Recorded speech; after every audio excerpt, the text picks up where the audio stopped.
বেঞ্চটির লম্বায় কতটুকু তা কিভাবে মাপা হয়?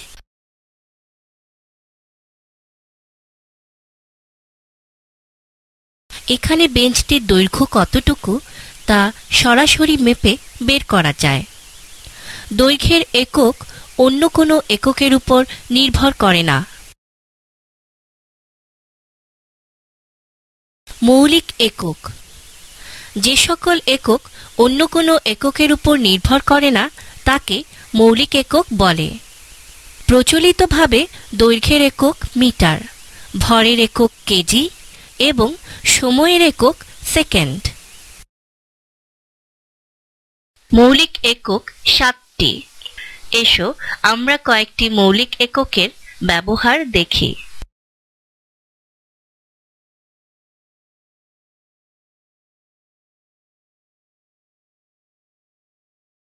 যেমন এই কাঠের দরজার দৈর্ঘ্য 6 ফুট ও প্রস্থ 2 ফুট মেপে তৈরি করা হয়েছে।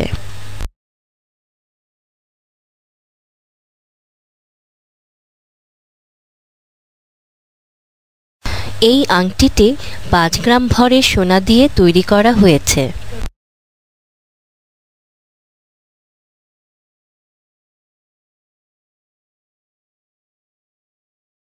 ডিজিটাল হাতঘড়িতে 5 সেকেন্ড সময় পার হয়েছে। এছাড়া আরও কিছু পরিমাপ আছে, যেমন ডিজিটাল হাতঘড়িতে 5 সেকেন্ড সময় পার হয়েছে। এছাড়া আরও কিছু পরিমাপ আছে, যেমন ডিজিটাল হাতঘড়িতে 5 সেকেন্ড সময় পার হয়েছে।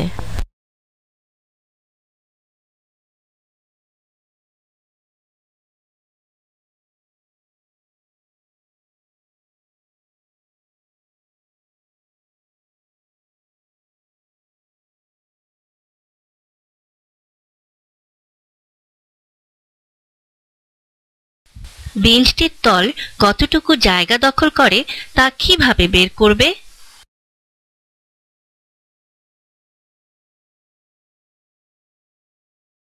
প্রত্যেকটি জিনিসের দৈর্ঘ্যকে প্রস্থ দিয়ে গুণ করলে জিনিসটির তল কতটুকু জায়গা দখল করে তা বের করা যাবে। একে জিনিসটির ক্ষেত্রফল বলে।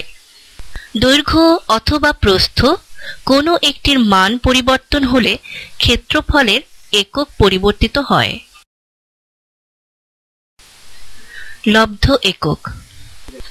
একটি মৌলিক একককে আরেকটি মৌলিক একক দিয়ে গুণ বা ভাগ করে যে একক পাওয়া যায় তাকে লব্ধ একক বলে। দৈর্ঘ্যের একক ও প্রস্থের একক গুণ করলে ক্ষেত্রফলের একক পাওয়া যায়। এভাবে আয়তন, ঘনত্ব ইত্যাদির একক লব্ধ একক।